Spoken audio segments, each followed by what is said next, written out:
پوری جماعت کو یا علی مدد، مولا علی مدد۔ آج ہم اسماعیلی تاریخ کی سب سے تاریخ اور تکلیف دہ حقیقتوں میں سے ایک پر بات کریں گے، ایک ایسا باب جس نے اسماعیلی تاریخ کے اوراق کو انتہائی سیاہ اور تاریک کر دیا۔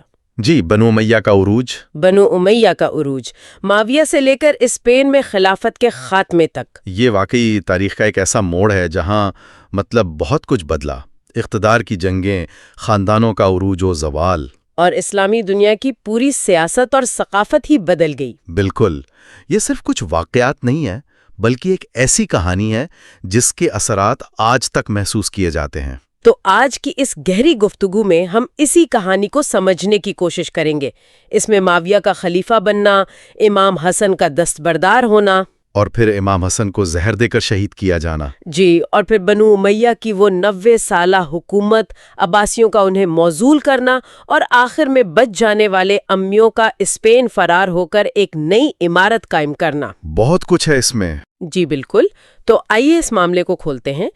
امام علی کی شہادت کے بعد اسلامی دنیا ایک بہت ہی نازک موڑ پر تھی۔ قیادت کا سوال سب سے بڑا تھا۔ بالکل، اور اسی دوران شام کے گورنر معاویہ ابن ابو سفیان نے عثمان کے انتقام کے نعرے کے ساتھ خود کو ایک دعوے دار کے طور پر پیش کیا۔ اور یہاں جو بات بہت دلچسپ ہے نا، وہ یہ ہے کہ یہ صرف ایک نعرہ نہیں تھا، یہ ایک بہت ہی سوچی سمجھی سیاسی چال تھی۔ اچھا؟ جی، معاویہ نے مقتول خلیفہ عثمان سے اپنی رشتہ داری کو استعمال کیا۔ اس نے اپنی بغاوت کو ایک اخلاقی جواز دیا کہ وہ انصاف کے لیے لڑ رہا ہے، جبکہ اصل مقصد اقتدار تھا۔ بالکل، اس نے لوگوں کے جذبات کو اپنے سیاسی فائدے کے لیے بہت کامیابی سے استعمال کیا، اور اس کی یہ حکمت عملی کام بھی کر گئی۔ ذرائع بتاتے ہیں کہ امام علی کی شہادت کے بعد ان کے بڑے بیٹے امام حسن خلیفہ بنے۔ جی، لیکن بہت مختصر عرصے کے لیے۔ ہاں، صرف 6 مہینے اور چند دن، 41 ہجری یعنی 661 عیسوی میں۔ لیکن پھر انہوں نے امت کو مزید خونریزی سے بچانے کے لیے دستبرداری اختیار کر لی۔ اور یہ دستبرداری ایک باقاعدہ امن معاہدے کے تحت ہوئی، جس میں مسلم ریاست کا پورا کنٹرول معاویہ کے ہاتھ میں دے دیا۔ لیکن یہ صرف ایک حکمران کی تبدیلی تو نہیں تھی۔ بالکل بھی نہیں، یہ حکومت کی روح اور اس کی نوعیت میں ایک بنیادی تبدیلی تھی۔ اس ایک فیصلے نے خلافت کے تصور کو ہمیشہ کے لیے بدل کر رکھ دیا۔ جب آپ بنیادی تبدیلی کہہ رہے ہیں تو اس کا اصل مطلب کیا تھا؟ مطلب ایک شخص کی جگہ دوسرا ہی تو آیا تھا؟ نہیں، اور یہی اس کہانی کا سب سے اہم نقطہ ہے۔ دیکھیں، خلافت راشدہ کا جو تصور تھا وہ ایک ایسے رہنما پر مبنی تھا جسے کمیونٹی کے اتفاق رائے سے چنا جاتا تھا، اور جس کی ذمہ داری امت کی خدمت تھی۔ بالکل، معاویہ نے اس تصور کو ختم کر دیا۔ اس نے اقتدار کو ایک ذاتی اور خاندانی ملکیت بنا دیا۔ اب اطاعت وفاداری پر مبنی تھی، مذہبی اتفاق رائے پر نہیں۔ یہ تو بہت ہی بڑی تبدیلی تھی، اور اس کا ثبوت ہمیں تاریخ میں بھی ملتا ہے۔ ابن کثیر اپنی کتاب البدایہ اور نہایہ میں لکھتے ہیں کہ معاویہ نے خود کوفہ میں اعلان کیا تھا، میں اسلام کا پہلا بادشاہ ہوں۔ جی، اور یہ کوئی اتفاقی جملہ نہیں تھا، یہ ایک منشور تھا، ایک واضح اعلان۔ بالکل، اس نے صاف صاف بتا دیا کہ انتخابی خلافت کا دور ختم ہو گیا ہے، اب موروثی بادشاہت کا دور شروع ہوگا۔ اس نے دمشق کو دارالحکومت بنایا اور بازنطینی دربار کی طرح شاہی شان و شوکت اپنائی۔ تو اسلام کی تاریخ میں ایک نیا باب شروع ہو گیا۔ جی، جہاں طاقت کا مرکز مدینہ سے دمشق منتقل ہو گیا اور حکومت کا طریقہ مشاورت سے موروثیت میں۔ لیکن یہاں کہانی میں ایک بہت ہی افسوسناک موڑ آتا ہے۔ معاویہ اپنے بیٹے یزید کو اپنا جانشین بنانا چاہتا تھا۔ جی، لیکن اس کے راستے میں ایک بہت بڑی رکاوٹ تھی، وہ امن معاہدہ جو اس نے حسن کے ساتھ کیا تھا۔ بالکل، اس معاہدے کی ایک اہم شک یہ تھی کہ معاویہ اپنے بعد کسی کو جانشین نامزد نہیں کرے گا، فیصلہ امت پر چھوڑا جائے گا۔ تو یہ شک تو موروثی بادشاہت کے بالکل خلاف تھی، اور جب تک حسن زندہ تھے معاویہ اس معاہدے کی کھلی خلاف ورزی نہیں کر سکتا تھا۔ تو معاویہ کے لیے اپنے بیٹے کو جانشین بنانا اتنا ضروری کیوں تھا؟ کیا یہ صرف ایک باپ کی محبت تھی یا کوئی بڑی سیاسی حکمت عملی؟ یہ باپ کی محبت سے کہیں زیادہ تھا، یہ اس کے پورے سیاسی منصوبے کی بنیاد تھی۔ وہ ایک ایسا نظام چاہتا تھا جس میں اقتدار اموی خاندان سے باہر نہ جائے۔ اچھا، یزید کی جانشینی اس خاندانی سلطنت کے تسلسل کی ضمانت تھی، اس کے بغیر اس کا سارا منصوبہ ادھورا رہ جاتا۔ تو حسن اس کے منصوبے کی راہ میں ایک زندہ رکاوٹ تھے۔ اور اس رکاوٹ کو ہٹانے کا طریقہ بہت ہی المناک تھا۔ تاریخی ذرائع جیسے المسعودی بتاتے ہیں کہ حسن کو زہر دے کر شہید کیا گیا، اور الزام ان کی اپنی اہلیہ جعادہ بنت الاشد پر لگایا جاتا ہے، جنہیں مبینہ طور پر معاویہ نے یزید سے شادی اور دولت کا وعدہ کر کے اس کام پر اکسایا تھا۔ یہ واقعہ 49 ہجری یعنی 669 عیسوی میں پیش آیا۔ حسن اس وقت صرف 40 سال کے تھے۔ بہت ہی کم عمری میں۔ جی یہ ایک بہت سنگین الزام ہے، اور یہ ہمیں بتاتا ہے کہ تاریخ میں اقتدار کو حاصل کرنے اور اسے قائم رکھنے کے لیے کتنے بے رحم طریقے استعمال کیے جاتے رہے ہیں۔ تو حسن کی شہادت نے معاویہ کے لیے راستہ صاف کر دیا؟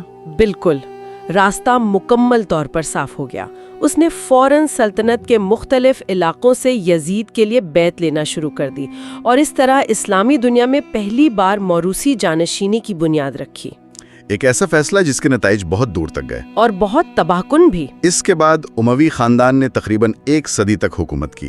ان کا دور 41 ہجری سے 132 ہجری تک یعنی 661 سے 750 عیسوی تک پھیلا ہوا ہے۔ جی، تقریباً 90 سال۔ اور اس دوران معاویہ اول سے لے کر مروان دویم تک کل 14 حکمران آئے۔ یہ تو ایک طویل عرصہ ہے۔ بہت طویل، اور یہ کوئی ایک جیسا دور نہیں تھا۔ اس میں سلطنت پھیلی بھی، تعمیرات بھی ہوئیں، اندرونی بغاوتیں بھی ہوئیں، اور بہت اہم تنظیمی اصلاحات بھی۔ جیسے کہ مثال کے طور پر 5ویں حکمران عبد الملک بن مروان، انہیں اکثر اموی ریاست کا حقیقی بانی کہا جاتا ہے۔ وہ کیوں؟ بنیاد تو معاویہ نے رکھی تھی، پھر عبد الملک نے ایسا کیا کیا؟ دیکھیں، معاویہ نے سلطنت کو سیاسی طور پر جوڑا، لیکن عبد الملک نے اسے ایک انتظامی اور ثقافتی شناخت دی۔ اس نے سلطنت کو عربی رنگ دیا۔ اچھا۔ اس نے فارسی اور یونانی کی جگہ عربی کو سرکاری زبان بنایا۔ اس سے بھی اہم بات یہ کہ اس نے پہلے اسلامی سکے جاری کیے جن پر قرآنی آیات لکھی ہوتی تھی۔ اس سے پہلے کیا استعمال ہوتا تھا؟ اس سے پہلے مسلم علاقوں میں بازنطینی اور سسانی سکے چلتے تھے۔ تو یہ صرف ایک معاشی اصلاح نہیں تھی، یہ اسلامی سلطنت کی خود مختاری کا ایک اعلان تھا۔ یہ واقعی ایک بہت بڑی تبدیلی ہے۔ تو اس 90 سال 11 مہینے اور 13 دن کے دور میں کوئی اور بھی اہم حکمران تھا؟ جی بالکل، ایک اور اہم نام عمر بن عبدالعزیز کا ہے، جنہیں عمر دوم بھی کہا جاتا ہے۔ ان کا دور تو بہت مختصر تھا، ہے نا؟ ہاں، صرف 2 سال کا، لیکن ان کی اصلاحات کی وجہ سے تاریخ میں ان کا ایک خاص مقام ہے۔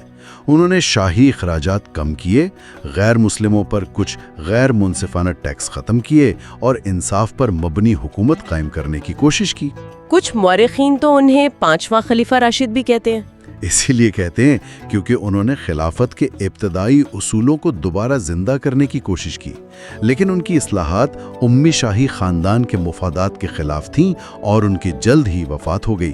تو ایک طرف عبد الملک جیسی شخصیت اور دوسری طرف عمر بن عبدالعزیز، یہ ظاہر کرتا ہے کہ 90 سال کا یہ دور کافی متنوع تھا۔ بالکل، لیکن آخرکار اس سلطنت کا خاتمہ ہوا، اور وہ خاتمہ بھی اتنا ہی ڈرامٹک تھا جتنا اس کا آغاز۔ جی، امی حکومت کا خاتمہ عباسی انقلاب کے ہاتھوں ہوا۔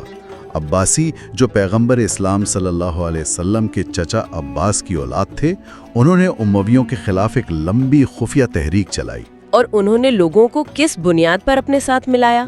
انہوں نے امویوں کی ناانصافیوں، خاص طور پر اہل بیت کے ساتھ کیے جانے والے سلوک کو اپنی تحریک کی بنیاد بنایا، اور 132 ہجری یعنی 750 عیسوی میں انہوں نے آخری اموی خلیفہ مروان دوم کو شکست دے دی۔ اور یہ صرف اقتدار کی تبدیلی نہیں تھی، یہ تو ایک خونی انتقام تھا۔ جی ہاں، یہ بہت ہی پرتشدد تھا۔ عباسیوں نے اپنی طاقت کو قائم رکھنے کے لیے اموی شاہی خاندان کے افراد کا منظم طریقے سے قتل عام کیا۔ میں نے پڑھا ہے کہ انہوں نے اموی قبروں کو بھی نہیں چھوڑا۔ جی، انہیں بھی کھود ڈالا گیا۔ یہ ایک خاندان کے خاتمے اور دوسرے کے عروج کا ایک بہت ہی صفاقانہ باب تھا۔ یہ تاریخ کا ایک بے رحم سبق ہے کہ جو طاقت تلوار سے حاصل کی جاتی ہے وہ اکثر تلوار سے ہی چھن جاتی ہے۔ یہاں کہانی ایک ایسا موڑ لیتی ہے جو کسی فلمی اسکرپٹ سے کم نہیں۔ جب عباسی ایک ایک اموی کو چن چن کر ختم کر رہے تھے، ایک نوجوان شہزادہ موت کے جبڑوں سے نکل بھاگا۔ عبد الرحمن؟ جی، عبد الرحمن، جو خلیفہ ہشام کا پوتا تھا۔ اس کی کہانی تو ناقابل یقین ہے۔ اس کی کہانی واقعی بقا، ہمت اور عزم کی ایک غیر معمولی داستان ہے۔ وہ صرف 20 سال کا تھا جب اس کا خاندان تباہ ہوا۔ وہ اپنی جان بچانے کے لیے فرات کے دریا میں کود گیا۔ عباسی سپاہی اس کے پیچھے تھے؟ بالکل۔ وہ فلسطین، مصر اور پھر شمالی افریقہ کے صحراؤں سے گزرتا ہوا کئی سال تک بھاگتا رہا۔ اس نے ہر لمحہ موت کے سائے میں گزارا، اور آخرکار وہ اسپین پہنچا۔ لیکن اس نے اسپین کا ہی انتخاب کیوں کیا؟ یہ ایک بہت سوچا سمجھا فیصلہ تھا۔ اسپین، جسے اس وقت الاندلس کہا جاتا تھا، وہ اموی سلطنت کا سب سے دور دراز صوبہ تھا۔ اچھا، تو وہاں عباسیوں کی گرفت کمزور تھی؟ جی، اور وہاں امویوں کے حامی اور شامی فوجی بھی موجود تھے جو عباسیوں سے نفرت کرتے تھے۔ عبد الرحمن نے وہاں موجود مختلف قبائل کے اختلافات کا فائدہ اٹھایا اور اپنی قیادت سے ان سب کو اپنے جھنڈے تلے جمع کر لیا۔ اور پھر 1 شوال 135 ہجری یعنی 8 مارچ 756 عیسوی کو اس نے قرطبہ پر قبضہ کیا اور اسے امیر قرار دیا گیا۔ اور اس طرح اسپین میں اموی عمارت کی بنیاد پڑی، جو بعد میں خلافت میں تبدیل ہوئی۔ یہ تاریخ کا کتنا بڑا موڑ ہے؟ یہ تاریخ کے سب سے حیرت انگیز واقعات میں سے ایک ہے۔ جو خاندان مشرق میں مکمل طور پر تباہ کر دیا گیا تھا، وہ ایک اکیلے نوجوان کی ہمت سے مغرب میں دوبارہ زندہ ہو گیا۔ لیکن آپ نے کہا کہ اس نے خود کو امیر کہلوایا، خلیفہ نہیں۔ اس میں کیا فرق تھا؟ یہ ایک بہت ہی ذہین سیاسی قدم تھا۔ امیر کا لقب اختیار کرنا بہت اہم تھا۔ عبد الرحمن نے خود کو خلیفہ نہیں کہا، شاید اس لیے کہ عباسی خلیفہ بغداد میں موجود تھا، اور اسلامی دنیا میں ایک وقت میں ایک ہی خلیفہ کا تصور تھا۔ بالکل۔ تو اس نے سیاسی خود مختاری تو قائم کی، لیکن خلافت کا دعویٰ کر کے بغداد سے سیدھا تصادم مول نہیں لیا۔ اس نے اپنی ساری توجہ اسپین میں اپنی طاقت کو مضبوط کرنے پر لگائی۔ تو عبد الرحمن اول سے لے کر ہشام سوم تک 23 حکمرانوں نے تقریباً 3 صدیوں تک، یعنی 756 سے 1031 عیسوی تک اموی اسپین پر حکومت کی۔ جی، اور یہ دور الاندلس کی تاریخ کا سنہری دور کہلاتا ہے۔ سنہری دور کیوں؟ بلا شبہ ان کی حکومت نے الاندلس میں سیاسی استحکام، تعمیراتی شان و شوکت اور سائنسی ترقی کا ایک بے مثال دور شروع کیا۔ قرطبہ بغداد کے مقابلے کا شہر بن گیا۔ قرطبہ کی عظیم مسجد اسی دور کی یادگار ہے نا؟ جی، جو آج بھی موجود ہے۔ یہ سچ ہے کہ یہ ایک سنہری دور تھا، لیکن یہ بھی یاد رکھنا ضروری ہے کہ یہ کوئی پرامن جنت نہیں تھی۔ یہ ایک متحرک اور اکثر متصادم معاشرہ تھا جس نے علم اور ثقافت کی شمع کو روشن رکھا۔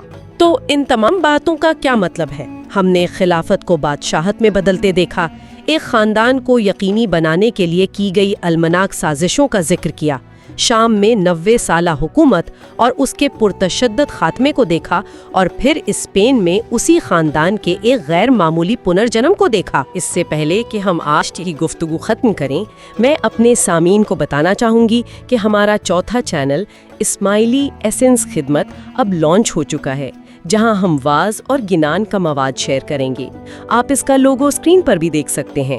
اس کے علاوہ ہمارے پاس اسماعیلی ایسنس تعلیم بھی ہے، جس میں خوبصورت موسیقی والی تسبیحات شامل ہیں جنہیں صبح یا دن میں کسی بھی وقت سنا جا سکتا ہے۔